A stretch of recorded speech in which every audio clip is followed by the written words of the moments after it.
Hey everybody, it's Jenn and Joe, and welcome back to another Tuesday Live, an episode where we are going to dive really deep into the art of the wraparound mortgage. So I know I'm excited. We're going there. So we get a lot of questions as to what the heck is the difference between subject to and a wrap mortgage. And a lot of people think you can only sell on a wrap.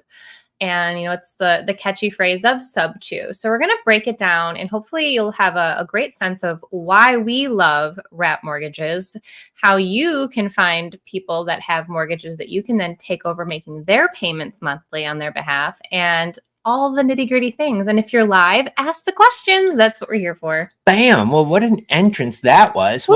Well, today it's really fun because obviously we hear buying real estate with creative finance. So what does that big umbrella term mean, creative finance? That means buying real estate without using banks, without using your credit, and most of the time, not a lot of cash. Not a lot of cash can still mean thousands of dollars, but we're not talking 20% down, 50% down, and all these crazy things, right? And that's kind of the benefit of creative finance, because the term was beat the banks, right? So if a bank wants... Who says that? Beat the bank. That's the deal with creative finance. You want to get a better deal than you can at the bank. What does that mean? The banks want 20% down. They're going to want to charge a 7-8% interest rate. Well, I was going to say, yeah, right now, especially we're beating the banks with all of the interest rates that we're able to just take over, whether it's a 0% on a seller finance deal or we talk about, the mortgages today. Yeah. So today we're going to talk a lot about wraparound mortgages and why this is my favorite way to buy real estate with creative finance. Disclaimer. If you're listening to this, you will never use these words. Well, I shouldn't say never, but you shouldn't be using these words when chatting with your seller. When you're really asking the questions and you're getting into that, this is actually like the nitty gritty of the behind the scenes. Like, I want to be a confident investor. I want to know what these terms mean. But when we're talking to our sellers, we're not talking about wraparound mortgages. So I just wanted to throw that out there. I am glad you brought that up because we're going to start there. Okay. I hear a lot of folks talk about, I explained to the seller that I'm going to be buying it subject to, or I'm buying it with a wraparound mortgage. Let me tell you guys, you're confusing your sellers. They don't understand these terms. Most of you listening don't understand these terms fully. So somebody who doesn't do this as a real estate investor, you're really going to confuse them. And if somebody's confused, they typically go to no. A confused mind says no. So I don't use terms like I'm going to buy your house with a wraparound mortgage. Okay. And I'm not picking on anybody because that used to be me, guys. Yeah, that's what we said. I used to tell everybody how I'm going to buy the house with a wraparound mortgage and I'm going to put it into a land trust with my rent to own, blah, blah, blah, blah, blah. Diary of the mouth. That's exactly what it was. I was explaining way too much. Didn't need to. So what we did was we realized from trial and error, but from doing this for the last, since 2016, 17, when we first started with creative finance, back then I used to say that stuff. But what I learned, everybody's like, no, I don't know what a subject to is. I don't want to do that. I don't know what a wraparound is. I don't want to do that. So once I explain, I'm going to buy it with seller financing, where I'm going to buy it, I'm going to close on it, and the existing loan is going to stay in place. And especially now, guys, it's a pretty easy sell to the sellers. And the reason why is the deal I talked to yesterday. We have a deal that we talked to yesterday, a seller. They have a house in upstate New York. They bought it a few years ago. House is turnkey, really doesn't need anything besides like a handrail. But they get sent out to the West Coast because he's in the military. So now he's living in Seattle, Washington. They put their house on the market. And it's not selling. It's been on the market for 217 days, and it's just sitting there. They took a VA loan out. A VA loan means that he put zero money down. He bought it. They rolled in closing costs and everything. So this seller has no equity. They can't afford to lower the price of the house any lower. So they saw one of the blue ads in a Facebook group that says, does anybody have a house for sale? It's not market ready, right? We always talk about that, how to generate leads for free. That's how this lead came in. They said they would be open to doing terms. And when I explained it to the seller that I'll buy it, but I'm going to keep the existing mortgage in place because back when they bought it in 2021, he says, let me look up what my interest rate is. And he looks it up. And he's like, oh, I've got a 2.75 rate. I was like, giddy up. I said, obviously, if I were to buy your house at this price for what you owe, and then I were to buy that with a 7% rate or a 6 or 8% rate, that payment would jump up significantly. And now the property would no longer cash flow. So in order for me to pay that price, but still make it a win for me and them, is I'm going to buy it, but the loan is going to stay in place. And I got to tell you, this was when I found out this strategy even existed in 2016, my head exploded. I could not believe this was a thing that you could even do, that I can buy a house, but the loan stays in the seller's name. So I could take advantage of that low payment and that low interest rate. And I know what some of you might thinking, well, you're just assuming the loan. It's not. Assuming the loan means I need to contact the bank. I need to provide them a credit report. I need to provide them 2 years of tax returns. And I actually have to qualify for that loan, for that debt. And then, so if you're hearing somebody to use those words interchangeable, an assumption or wrap around mortgage or subject to, they are not. They're not the same. So no, we are not assuming the loan. Let's just be perfectly clear. Yes. Okay. Because this happens a lot. I'll say, oh, you're going to assume it was subject to. I'm like, those are completely two different things and they do not work well together. So we're not assuming it because I'm not putting the debt in my name. I'm not qualifying for it. I'm not asking the bank for permission to make payments to that bank. Right. So just make that crystal clear. But when we found that strategy out, that's when I realized we can buy as many houses as we want. And how much did we pay in marketing for our first wraparound mortgage deal? The first wrap deal was free. I know. Isn't that crazy? Because we had a Facebook page and it was popping up on her Google, I think is what happened. Yeah. She saw our Facebook page and says, hey, I see you guys buy, sell real estate and you do rent to own. Would you be interested in buying my house? She bought it. She lived in it, met a guy, moved in with him, because they had a bigger house, had a family, was renting out her old house. People moved in, kind of messed it up, moved out in the middle of the night because the neighbors told us, and they fixed it up. She's like, I don't want to be a landlord anymore. I asked if she'd be open to selling it with seller financing. And she's like, sure, I would, where I'm going to take over her payment. We still own that house. And that was what, 2018? Yeah, it was 2018. And what was her reasoning? Like, she didn't even want to go with a realtor. Like, she didn't want to deal with putting on the market. She didn't want a realtor. She wanted a quick, fast, easy sale. They were making 2 mortgage payments on the new house. And now this one was sitting there empty. She did not want to rent it again because the previous people messed it up. That just blows my mind. It's almost like we manifested it in a way because, you know, we had done our first deal, seller finance, the year before, or yeah, I guess it was the year before, 2017. Yeah. And here someone just randomly reaches out because we use social media. So again, dust off your phones and stop scrolling for, you know, fun or doom scrolling there and start making money on your phone, helping people out. Post on your social media about what you could do. Well, and I think that's the key to it. We were just in a group earlier today and it was really interesting and it was refreshing to hear it. But like, I don't really use my Instagram or social media to, like, there's a little bit you'll scroll here or there to watch, but much other than that, I rather do other things. So if I'm using social media, it's to make connections, ultimately to make money, to look for deals, things like that. So when I'm sharing on like this podcast, it's on our social media. People will see this, realize that we buy houses. Hi, and if you don't know, we do buy houses. So if you have somebody who wants to sell their house, reach out and I'd love to buy it. See how that went, everybody? Not that hard. But that's what we do, guys. And you do that message consistently. And now every single day, I have random wholesalers, random realtors, random friends, investors, everybody reaching out to me and sending me deals to look at. I don't even have to spend money on sponsored ads anymore if we don't want to. However, we love this and we do. Because I don't want to rely on just wholesaling. I like multiple streams of getting leads. But every day I am getting people who say, Joe, I've got a deal. Would you want to take a look at it if this is in your area or whatever?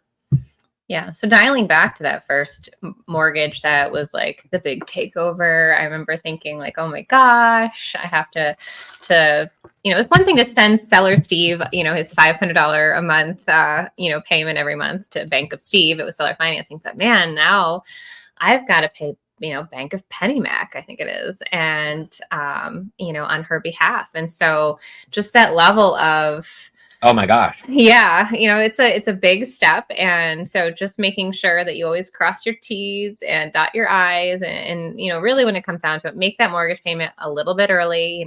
Not scheduling it on the first, ideally, right? You already want it into the bank in their hands, in their possession.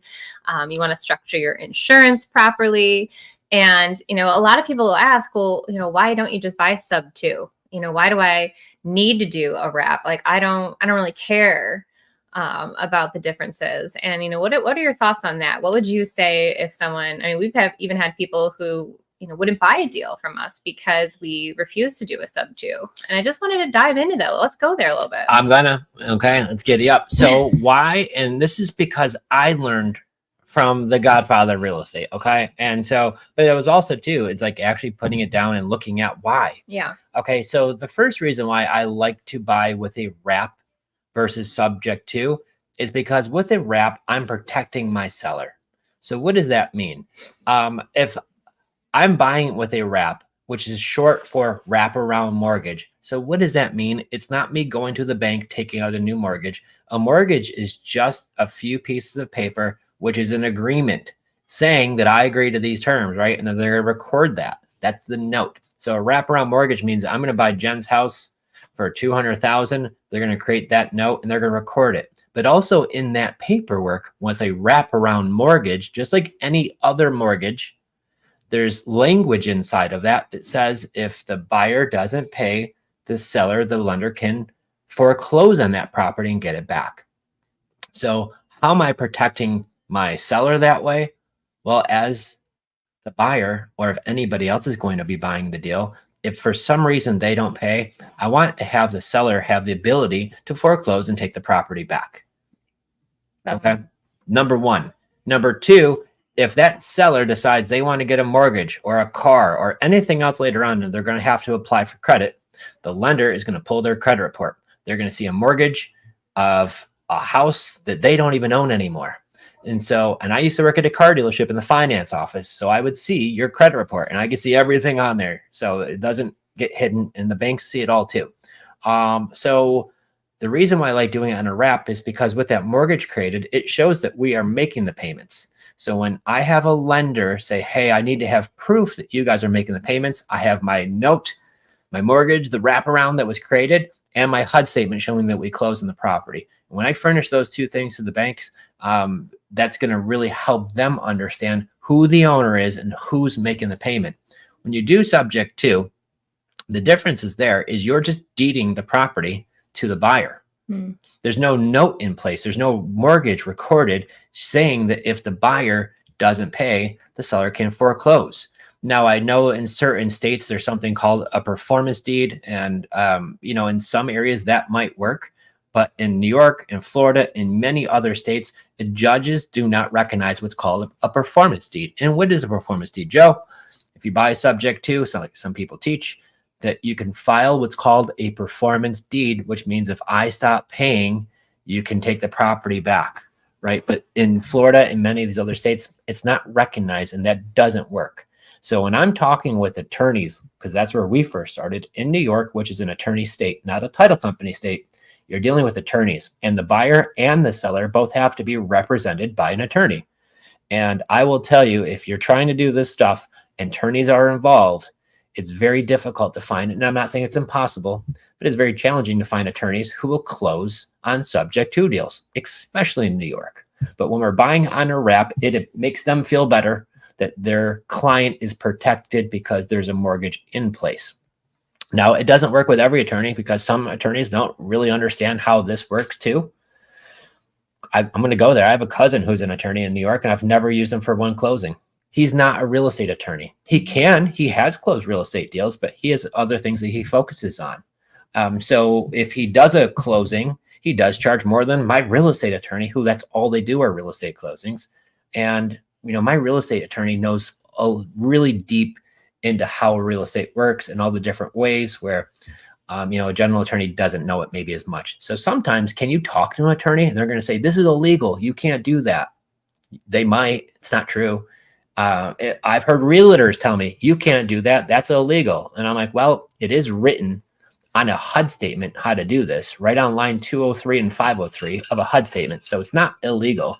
And then they would say, well, I would never let my client do that. I said, well, personal preference and breaking the law are two different things, right? So we just want to have really good clarity on this, because the way to success on doing this is to keep it simple.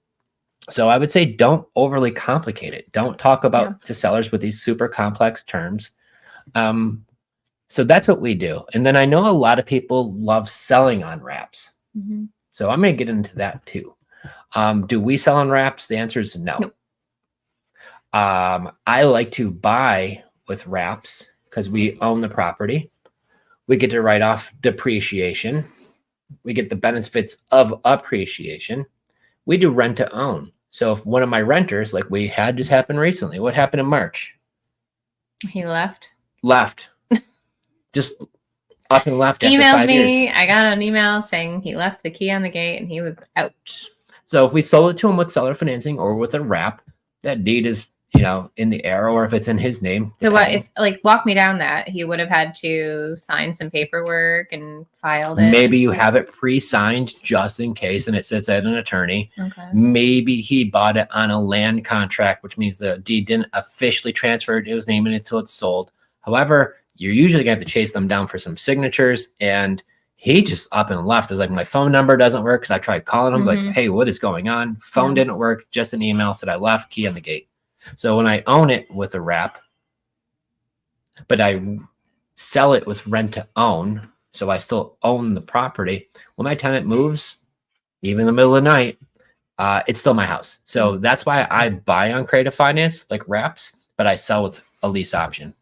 Well, I want to dive into a little bit, because obviously, our whole goal is to buy, when we're looking at a wrap mortgage, first thing I'm doing, I don't know about you, obviously, I want to know how much is the monthly payment, and I want to know what interest rate do they have it locked in at? Because what we're finding here, especially, in Florida where we live, that if they've just purchased their house, and I don't know, guys, side note, every 2 years seems to be the 2-year mark when people move down to Florida. They're either in love with it and they'll stay, or they're 2 years, I'm out. But it just seems to be the recent people who've purchased a home and now they want out. Beautiful home in Sarasota that our acquisitionist, our closer, just sent over the other day. But the payment, you guys, oh my goodness, it doesn't cash flow at all. No. It's a $5,500 a month payment. It's got a 6.75% interest rate. And the comps, the rentals around the area are $3,400. Well, that's the challenge we're finding out. But you remember what their rate was? Yeah, I think it was 675. Mm-hmm. Yeah. It's never going to cash flow at those high rates, especially in South Florida. Yeah. So the art of the wraparound mortgage, ladies and gentlemen, is making sure that, the rate is ideally low, because what was the percentage of how many people have a lower than a? So 70% of people who currently have a mortgage on their house have an interest rate under 4%. There you go. So that's a lot. There's a handful of people who are eagerly looking to try to sell their house, and they're in a pickle, clearly, because at $5,500 a month versus what it rents for at $3,400. You're upside down $2,000 a month. I mean, even if you list it on market, the houses aren't moving. No. So here's what I see happen a lot of times. Not us, but other investors, they're going to write up that deal. And they're going to write it up and they're going to say, well, I'm going to offer it to somebody else as a wrap, and I'm going to wrap it at 8%. Well, you're going to pay $6,000 a month for the same house that you could rent for $3,500 across the street. That deal's going to sit. So the deal's got to really make sense. So guys, when we're looking at deals now, you got to be really mindful of a few things. A, does it cash flow? Does this deal even make sense? Right? And what kind of interest rate do they have? Because the deals, and we had one that came across that had an 8 something rate. We weren't even close to cash flowing. Yeah. And it's a challenge because we have some right now. We've got Audie is his name. He's got a beautiful house in Cape Coral, Florida. It's a 3,100 square foot house, $1 million home on the water, on one of the canals, boat lift, in-ground pool, the big screened-in lanai in the back. 3,100 square foot house, U-shaped driveway. It's really, really nice house. He's okay with doing it, no money down, doing a wrap. Okay. And so for all of you listening, say, well, why would he do that? Well, he's getting divorced and he's moving back up north. He wants to sell it right away. He wants $960 for his property. And guys, he owes $510. He's got $450,000 of equity. And we don't have to give him a dime of that for the next 5 years. No extra payments, no nothing, because we typically buy with no money down. Hint for everybody. Okay. So on that deal, do we want to do the deal? I want to. Beautiful house, beautiful neighborhood, $1 million home, turnkey. Here's the better part. It's got a 2.99% interest rate. Ooh. So it is a smoking deal, but it does come with some challenges, because if it was that great of a deal, I would like drove down and just had him sign it right away. But You the would not challenge, have driven down there. I probably would not. You're right. I would have just docu-signed it. But the difference is, even at a 2.99 rate, guys, with the taxes being $15,000 a year and the insurance being another $15,000 a year, tax and insurance are $2,500 a month out of the $4,800 a month payment. So at almost $5,000 a month, does the property cash flow? Not even at 2.99, it doesn't. So there are some challenges out there right now.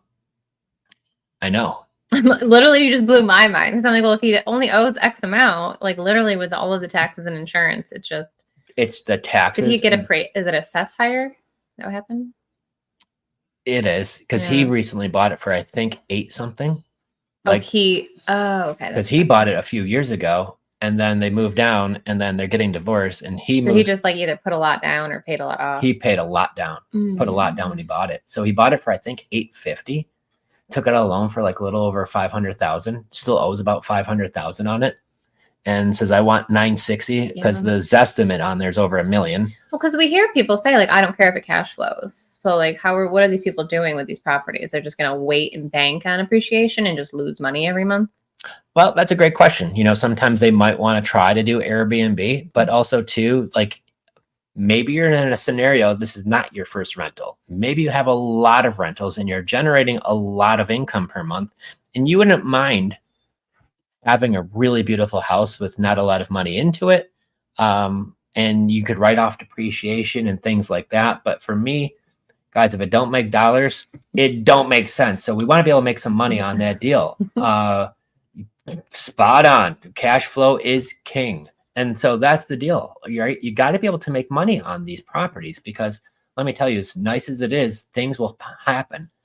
Hey, Alexis, people stop paying. They pay late. You know, things happen to the property. It might need updating. I mean, who knows what will happen? So you got to make sure that you're generating income per month, unless you already have so much real estate. Like you've wholesaled so many things that now you need like some write-offs. Yeah, write-offs. You need some write-offs, right? So buying some properties is a really, really big write-off. Now, however, maybe I wasn't cash flowing, but I had a 2.99 rate, and he gave us a huge discount on it too. Well, maybe if I got a bunch of free equity, well, then maybe I could not cash flow for a very short time. However, there's going to have to be some really special circumstances around that, because once again, I want to get that cash flow. If the market goes down, I know everybody does the Facebook thing, like, oh, is the market crashing? They like do that in the Facebook thing just to get looks. You know, even if it does or if it doesn't, I don't care. If I'm able to make cash flow on every single of our properties every single month, if it goes down, okay, it'll go back up. And if it goes up, it'll probably eventually go down a little bit, but then go back up. So it doesn't matter. Cash flow for me is king, because if people are buying real estate and your only bet is, I don't care about cash flow, I'm only banking on appreciation. Well, if you did that in 2004, 2005, and 2006, and you were hoping to sell in 2010, 12, 5, 10 years, guys, you took a bloodbath. Okay. Your appreciation wasn't working. So if you were having to sell and you weren't getting cash flow, this is what happened. And a lot of investors got out of the game completely, or really took huge losses. So for me, I love having that flexibility where if the market does go down, if I'm able to still make a bunch of money every single month, I could withstand the storm. And that's the key. Well, let's talk about our latest little cutie patootie that we acquired up in Jacksonville. Cute little condo or townhouse, right? Not a condo. There's a little difference. It's like it is a townhouse style condo. Because there's obviously condos, and some of these are like, big, tall, long buildings. Yeah. Some of them are townhouse, like the one we have in Brockport, where it's 3 floors. It's got I don't think the one here has a basement. Our New York one Probably does, not here. But you've got, it looks almost like a row of townhouses, but it is a condo. Which, by the way, guys, I learned a new term yesterday talking to my contractor when we were going to do a rent to own. So we found someone who's going to hang up yellow signs, and Amazon delivered them. Apparently someone porch pirated them, meaning they're gone. So working on that part. But so I had to share because there's always some fun stuff happening behind the scenes. You've never heard of porch pirates? When Kevin, our contractor, told me that, and he's like, how old is Kevin? Oh, he's getting up there. I don't know. It's like an older term or newer term. Girl, you just need to watch some World Star. I mean, they got the things. Comment below. Did you guys know there was a term, porch pirated? Oh my gosh. I about died when he said that to me. So what does that mean? Somebody stole our package off of the front porch that I think was delivered. We're still checking on that. Felipa needs to check and see if there was a photo. But we have the yellow signs. That has never happened before. I can't say that in the years of doing this that someone's just stole our yellow signs. I can't imagine what anybody's going to do with those. But I know. I mean, what are you going to do with them? I don't know. That's why I was like flabbergasted. But back to the townhome itself. Let's chat about that. Do you know the details? I do. All right. Let's dive into those. So I do. It's a mortgage. Yep. Seller just bought it. We did this deal. We just closed on it. So the seller reaches out to us months ago, and he was like, hey, I bought this condo and it's beautiful. Doesn't need anything. It's turnkey. However, I want to get a house with a yard and, do some like yard work and things like that. He's like, I already found my next house. I'm already buying it. I close soon. I just want to sell this property for what I owe on it. So he bought it for $200. He owed like $190. I think we bought it for like $195 or something like that. He was okay with no money down.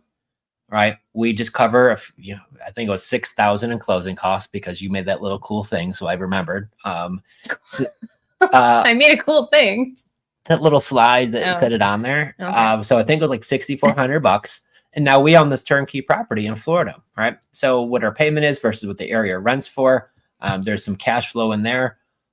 Once again, guys, I'm looking for these turnkey properties that have really long terms on them too. So sometimes I have a seller who, they'll give us 20 to 30 years to get them cashed out. The ones that I'm really mindful is if they say, I will sell you my house with seller financing, or I'll sell it with a wrap. So I'll give you an example. The guy who's got $450,000 of equity, he wants to know when he's going to get that. Right. So he gave us up to 5 years. So there's a 5-year term on that deal. And that's why, once again, I haven't dove headfirst into the thing. Because 5 is on the shorter end. I don't think we've ever done anything 5. I don't like to. 7, I think. I want a 10-year term. So I told Lexi that, listen, if we could look at doing a 10-year term or even longer, I think we could do business. And then she's going back and forth with him right now on that. She actually had a call with him today, just having that conversation. Because a 5-year term, if the market takes a dip, that's probably not going to be enough time to really recover and bring it back strong. 10 years, I feel a lot better. So meaning that the price that it is today, that's today's price selling at, like what he thinks his house is worth. So all the equity he believes he has, we're very conservative in the sense that it might not be that in 5 years. And so we want to have a longer term length just to kind of break it down where you're because I feel like the market right now in South Florida is softening. They say a 6-month supply on the market of houses is a good balanced market. And right now, South Florida is at 5 months. However, many agents say that really anything more than 4 months is really, getting to be a lot. So we have a lot of inventory right now, and it's just continue. There's a lot more inventory, a lot less buyers. Things are still moving, but the inventory is spiked up significantly. From that spike, now it's going to cause a softening in the market. People could call it a crash. Guys, you won't know if this is a crash for 5 years. You won't even know, because month by month, it's going to go down so slowly. You don't recognize it until it's already happened, more than less. However, something is happening, especially in South Florida. And I could see why high prices were recently at an all-time high. Then followed up by now the taxes all went up too, because these prices all went up. So and the insurance got out of control. Well, and if you think about it, somebody had a house for $400,000 that they bought in 2018. Now they want $1 million for it, especially at the height of the market. So the town had that house assessed at $400,000. You were paying tax on $400,000. The insurance company says, okay, that's a $400,000 house. We're going to insure this as a $400,000 house. You paid so much for taxes. You paid so much for insurance. Now the market went out of control. 2022, let's say that house sells $1 million, because it would have for $1 million. Now, I know it's crazy. Yell that. Well, now the county and the towns are like, well, that house now is $1 million house, so we need to tax it appropriately, right? So now your taxes went up. The insurance is like, well, that's $1 million house. Now we have to insure it for $1 million. So prices are at an all-time high. Taxes are at an all-time high. Insurances, and then you got like HOA, and then the final kicker was interest rates jumped up. Oh yeah. So even if you're a cash buyer, you're still dealing with high interest. I'm sorry, taxes and insurance and high prices. And if you're financing, you also have higher rates too, plus high OHOAs. We had one HOA. It's a $1,700 a month payment. What are they doing for $1,700 a month? Let me tell you, you better valet my car. I want it cleaned. I want breakfast in the morning. I want breakfast in bed. I want my laundry done. Like $1,700 a month for just the HOA. Oh my gosh. Yeah. So when you're looking at that, it's definitely something's got to happen, right? And if you look at every big spike that goes dramatically up, it usually has a correction, and then it continues. So if this happens over the next few years, can it? Maybe. I don't know. Nobody truly knows. But if it does, as long as I'm buying and accumulating cash flowing assets that I have really long terms on, I am a happy camper. So right now, when everybody's, I'm going to wait till rates go down, or I want to buy everything that we can right now. Without going to the banks. Or using credit. Right. So I am heavy on buy right now. And I think of when we were doing our first handful of deals together back in 2008, everybody's like, oh, I'm not going to buy. Market was crashing. 2009, 10, 11, all of those years when it was continually going down. Driving around Florida looking at all these houses for sale. Dummies. We should have bought more in Florida. We were buying them all in New York. We didn't know. But although the New York properties have done really well, so I know. Can't be mad at that. What if in 2009 we actually purchased Florida property? Or 5. The point is, don't wait. Learn how to do this. Take over someone else's payment. And if you're scoring a low rate and it can still cash flow, chef's kiss, right? Yeah, because, when the market took a dip, everybody hears 2008, the market crashed. It didn't fully dip to the very bottom until 2012. That was 4 years later. 2013, it was just a crack over that. It was rebounding, but it was still really, really low. Prices were low, not a lot of buyers. So what does that mean? Like, those are the times to really buy, right? So if the market's declining, I'm buying. If the market was going up, I was still buying. We still were. Yeah. So just keep on accumulating those deals. And I think that's key. Can I go through a couple questions? Let's do it. All right. We've got here, is a wraparound mortgage the same as a seller finance deal? What up, Walter? So yes and no. Seller finance is a big term for all of those, but usually seller finance means there's no mortgage on the property, usually. And a wraparound means there definitely was a mortgage on the property. However, when I'm explaining it to a seller, I explain I'm going to buy it with seller financing, which means I'll close on it. And if you have a mortgage, I'll just take over making that payment to your lender. And one of my favorite ways of doing it, I actually ask them, what lender is your mortgage with? And they say, oh, it's with Movement Mortgage. Okay, the way this will work is I'll buy your property, I'll close on it, and I'm going to continue to make that payment to Movement Mortgage on your behalf. And most likely because you have a really low rate, oh, it's 275. Yeah, that's why I want to do it this way. Because if I pay off Movement with a new loan, even from Movement Mortgage, they're not going to give me a 275 rate anymore. So this is why I want to do it this way. And once I explain it to them, really simple, I tend to get a lot more yeses that way. So he just dropped like probably the purest gold right there. So if you didn't catch it, make sure you rewind a little bit around minute 33 here. Oh my gosh. So when you're in negotiation mode and you've already gathered all your information and now you're really you're explaining what terms are. And that's the part where a lot of people get a little stumped. And so notice how you didn't say wraparound mortgage, you didn't say subject to. You just asked them the lender, the mortgage company, and then you explained how simply we'll just make those payments. Yeah. And then explain to them why I want to do it this way. Because a lot of people will be like, well, why do you want to do that? So I explained to him, knowing that that's probably going to be a question. That's why I kind of say it before they even ask the question, right? So good to see you. Thank you for tuning in, Walter. Woohoo. Great question. Adam Taylor, what is going on? What's up, Adam? Of course. Confusing question here for us. All right, let's see.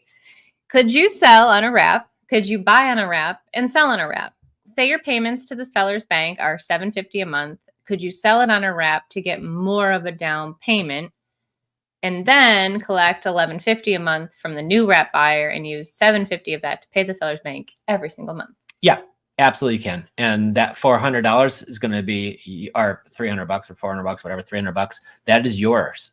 So many times the way this is done, I buy a house for $200,000. I buy it on a wrap. Their payment in your scenario, let's just say it's $750, and then I turn around and I sell it to somebody for $250. And maybe when I bought it, that seller had a 3% interest rate, and I'm able to charge somebody a 6% interest rate and a slightly higher price. And then you got some cash flow. The difference is when I sell it on a wrap, I'm no longer the owner of that property. I'm just the bank, which is not a bad thing. But you are just the bank. You don't get to write off like the depreciation and things like that. Yeah. Boom. Not Great question, Adam. No. You did a great job there, Adam. Esteban, thank you for being here. And it can be a lot of information. So if this is something that is new to you, please feel free to ask questions. Even if you're watching a replay, we come live every Tuesday at 2 p.m. Eastern to be able to help you guys out, because this is a fantastic strategy to really grow wealth, build your portfolio without having to go to the banks, and capitalize on these low rates that people, they'll let you take over. Yeah, and I gotta say, like, this strategy right here, single-handedly, was probably the biggest one that I was like, whoa. You mean, because like they have a mortgage and I could buy it, but I don't have to like pay off their mortgage with a new one. Like the old one could just stay there. Guys, I'm gonna be honest with you. This was like the hardest thing for me to wrap my head around in 2016. Oh, that should be a little video you do. Wrapping your head around the wrap. I love it. Write that down right now, girl. Take notes, Hattie. But that's really the key. It is that. That was probably the biggest issue I had with that strategy, was really understanding that. And then when I stopped and got out of my own way, we actually hired some help to teach us how to do this the right way. And that's where I'm a very big, like, don't try to figure this out on your own just by watching YouTube. Like, you actually need to get some real serious help to walk you through all of these little steps, so you don't make one or two or a bunch of little mistakes that could cost, problems later on. Thousands of dollars. Yeah. Down the road. But once I found this out, I learned the success details on how to do it effectively. And then we went and did it repeatedly, nonstop. Like, I wonder how many hours you've logged at this point in your. Well, they say you got to do 10,000 hours to be an expert on anything. I am well over 10,000 hours, and I'm not calling myself the expert. No, because you're still always learning. But I'm just like thinking about all the training videos and all of the mentor calls and all of the things that we've set in on mastermind meetings and just continuous. So, I mean, I'll bet you I did thousands of hours back in 2016 alone. Once I even found out this happened, 2017, you know what that was like. You go on a date with me, we're going out somewhere like sexy for dinner, and you got the dress on, and we're in the fun car. I got like audio, like listening to like, on the ground. Here's how you do a wraparound. I'm like, she wants to listen to like fun music. I'm like, no, we're gonna listen to this rent to own seminar instead, right? So, but like I went down the rabbit hole of really learning. But the flip side is I didn't go too far to where I didn't take action. I learned what to do, and I took huge action steps. In the beginning, I messed up every way you possibly can. I was awful. I didn't know what I was doing. I'm talking to people about, I'm going to buy it with a wraparound. And like I said earlier, we hired some help, and then it cleaned everything up, and we just really went to town. Yeah. So I would say that was really the big thing for us. Good to see you, Laura. Thanks for tuning in. Yeah, Matt is here. Nice to see you. What is the best way to know the right rental amount in the area? You have a couple little tricks that you like to use. Yeah, so when I'm looking at rental comps, okay, so I'm looking at a property, and the seller says, yes, I'll do terms. I find out what the payment is that we're willing to do. And now what does it rent for, right? So one of my favorite things is I go on Zillow and I look for some comparable properties and see what they're listed for rent. Are there any in the area? Are there too many in the area and it's overly saturated with them, and I have to be a little bit more aggressive on my rent price, right? So I want to be mindful of that. Now on some situations too, I also look at apartment complexes. That's going to set the baseline for me. So why would I look at an apartment complex when I have a house? Well, if apartment complexes are renting for $1,500 a month for a 2-bedroom apartment, and I have a 3-bedroom house with a garage and all that stuff, well, I know I'm going to get more than 1,500. Pretty obvious, right? But that doesn't mean that's necessarily the comp is 1,500. So I'm not going to set mine to 1,600. I want to find out other houses in the area. Now, if I'm in an area that's a little bit more rural, sometimes I even reach out to a real estate agent, see if they have any information or any feedback. I reach out to property managers in the area and find out, hey, like if I'm looking to get this house, what are you seeing for rent in the area? So those are the handful of steps that I do. So I look for similar properties. I see what they're renting for. I look at apartment complexes to see what the very base bottom is of that market. So I have that idea. I'll talk to some agents, and I'll also check with some property management companies and kind of get a good feel.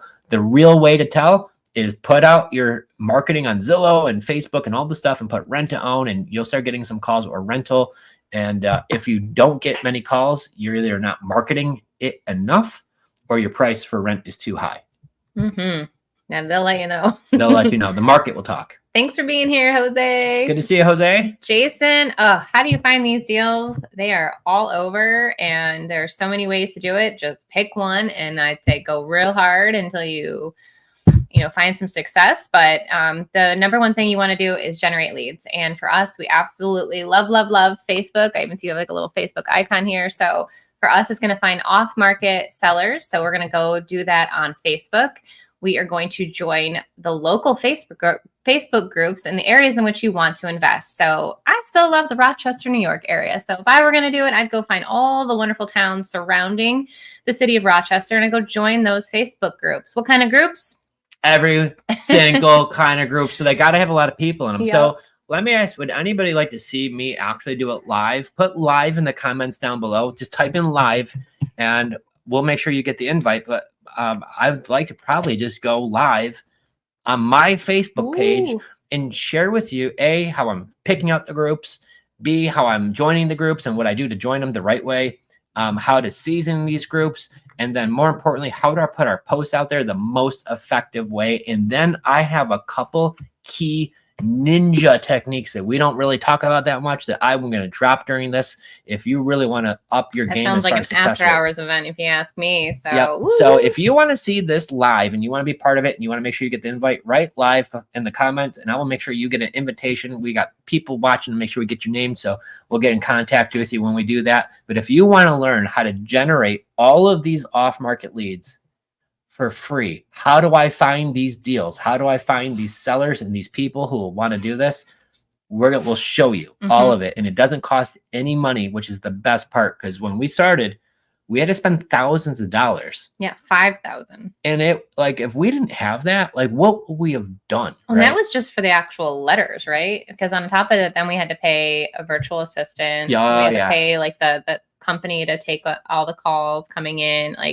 It adds up really quickly. And so when we found this hack of how to go into Facebook, actually help real people with their houses, instantly, you're able to communicate back and forth. So if you are interested, drop the word live. And if you want to know what that post looks like, or you want to know then what to say to these people, head over to our website, creativefinanceplaybook.com, and go get our free guide. You can download that, where we give that away for you guys. You can go start today. There's literally no excuse to go find some people. You're going to have to talk to people. That's how you're going to find the deals. So did you say creativefinanceplaybook.com? I did. Well, guys, we're giving it for you. So just go get it. But here's the deal. If you're going to go there and you're going to get our blue post, which is the post we're doing in Facebook groups. And if you're going to go get our script, you got to do one thing, one deal. And the big deal is you got to keep it the same. Don't change it. And I know we always want to get something that works and change it. I'm just asking you, don't. If you really want to get the results that we're getting and our clients are getting and our own team gets, don't change it. Just do exactly what it says there and you're going to have it. And if you want to join this Facebook challenge that we're going to do, where I'm going to share. Ooh, we're going to make a challenge out of it? Exactly how to get these leads, to really up your game. Because I'm not going to be bragging or nothing, but we had a client last week. I'm going to brag. She had 2 different viral posts. Oh, okay. So one of her viral posts, she put it into a Facebook group and got over 500 comments on there of people who want to sell their house. I see a lot of people texting live. I love to see it. I'm going to make sure you guys all get invites, and make sure you're commenting live below. But what would you have to pay to get 500? Maybe only half of them are leads, right? But maybe there's 250. How much would you have to pay to get 250 leads? Let me tell you, it'd be a lot of money. Okay. Yeah. She's able to do that for free by just using some social media groups. And the second post, how many did that get? Do you know? It was like 400. Yeah. She's never going to be able to market again for leads because she's going to be busy for the next like 8 months with 900 leads coming in. Jeez, that's a lot. I know. I need to check that. Who wants to learn how to get 900 leads like one of our clients just did? Right live below, I'll help you with that. Great question by Nick. Do you go through a servicing company with a wrap? So great question, Nick. We do not. There's no need to get a servicing company involved. It's just one extra payment to make, which because they're taking money for their service. If you're buying subject to, you need to get a servicing company because that's showing that you're making the payments or somebody else is. But when you buy with a wrap, we just pay their lender directly. And there's no need for a servicing company. I've heard some service companies not paying on time. Some go out of business. And you know what? That's just putting one more question mark. Just, I don't know, one more thing that could possibly mess up your stuff, right? And I don't want that happening. So I just set up our payments and we do it that way. You set up the payment. You set up the, well, now our system sets up the payment. So not even you have to do it anymore. That's the biggest win right there. All right. We did cover this in the beginning, but we can kind of do another quick recap of, explaining the difference between the wrap concept versus taking over sub 2. Are you wrapping their existing mortgage with a 0% mortgage? So great question. When you're doing a wrap, that means they have an existing mortgage in place. Whatever interest rate that loan has, that's the payment you're going to be making. So that's now what you're going to be paying. The way we're able to get 0% mortgages are on free and clear properties. When it's a free and clear property, there is no mortgage, so there's no need for a wrap. You'll be buying it with just straight up seller financing, where that seller now goes from being an owner to now just a bank, right? And you're going to be sending them monthly payments until you get it cashed out later on. Good. Great question. Okay, I got an Instagram question over here from Jared. Most common mistakes that you see on a wrap mortgage? Most common mistakes are people are like, I'm going to try to figure this out on my own. I think a transaction coordinator is all I need. So I think just lack of experience is probably the number one thing. I kind of was talking about this earlier, but when I got started wholesaling 24 years ago, I got a VCR tape and some books and some audio cassette tapes. And, does the price work? Yes or no? Does the cash buyer pay more? Yes. Okay, deal. Write it up, go. But with creative finance, there's just so many different layers to it. You really need to know how to cross all of the T's and dot the I's. So probably some of the biggest mistakes is just thinking that any attorney or any title company could close it. It's not. Some of the big mistakes is how to take the deed. I'm very big in taking deed into a land trust for a whole other list of reasons, which we get into a whole other podcast about. So making sure the other thing too on a wrap or even subject to is sometimes the monthly payment changes, right? There could be a shortage of escrow or an overage or something could happen. And that happens a lot. And that payment can change. More than you think. If your payment on that mortgage was $950, let's just say for even numbers, and then it changes to $985, you have to make sure that your payment comes in at $985. You can't send in that old payment anymore because they won't even take the entire payment at all if it's short. So it's got to be the full amount. So probably one of the big things I see is you got to verify every single month that payment hasn't changed. And if it does, you have to, appropriately adjust your payment. So great question. Yeah. And then someone over here on Instagram, it is difficult to cash flow in California. Is a wrap still possible? Yeah, that is a great question. So we're in South Florida. It's also very difficult to cash flow here in California, in many places. The only way that you're going to find cash flowing deals is either where you're buying it with a wrap, right? They have an existing mortgage, but they have a really low interest rate. And maybe even in some of these circumstances, you buy $1 million home, but they only took out a loan for 500,000. They didn't take out the full million. So maybe they took out the $500,000 loan and they have a 299 or 275 rate. Those are the ones that you're going to most likely cash flow on. Here's the flip side, which is, you want some good news? Here we go. 45% of all homes in America are owned outright. They don't have any debt on them. 45%. So almost half the homes are owned outright. Boomers. All them boomers be booming, right? But that's not a bad thing. No. But some of these folks need to sell their houses. And if they do, the one thing that's great about seller financing, you could tell them what the payment is. You could back into what the payment is. I could add up what the taxes will be, what the insurance will be, and say, okay, I need to rent it for this, so I need to have my payment under that. And in order to do this with tax insurance, this is how much I could afford to pay you every month, because I'm also paying tax insurance. And you could back into these deals that way on free and clear properties, as long as the seller is okay with it. So maybe in an area that's hard to cash flow, you do a lot more targeting free and clear properties where the sellers can make the payment whatever they want it to be, whatever is agreeable. Where if they have a mortgage already in place, like I'm seeing many times they do, and they have a high interest rate, I can't go up to Chase Bank and say, hey, can I get a little bit of a lower payment? I'm not cash flowing. There's nothing I could do there. So if you're in these challenging areas, there is some good luck. Get rates that have 2 and 3%, find those sellers. And then obviously free and clear properties, you could back into that payment. Boom. And still cash flow in these areas that they say are hard to do. They probably will be a little tricky, but you can still do it. And then Shelly's got a great question. And so when you're, hi, Shelly. Maybe, yes, you already have done a deal, maybe the traditional way, and this can kind of stump people from even trying, is that when you are now looking to take over a mortgage subject to, or in our case, a wraparound mortgage, what's the best response? If you can't answer the seller's question, how many have you done this way with that track record? So, typically before I would buy them the old traditional way, but now because of the interest rates being so high, this is the only way that I could find a deal where I could pay your price, but have a low enough payment. So this will be the first one I'm going to do this way, because 2-3 years ago, rates were 2 and 3%.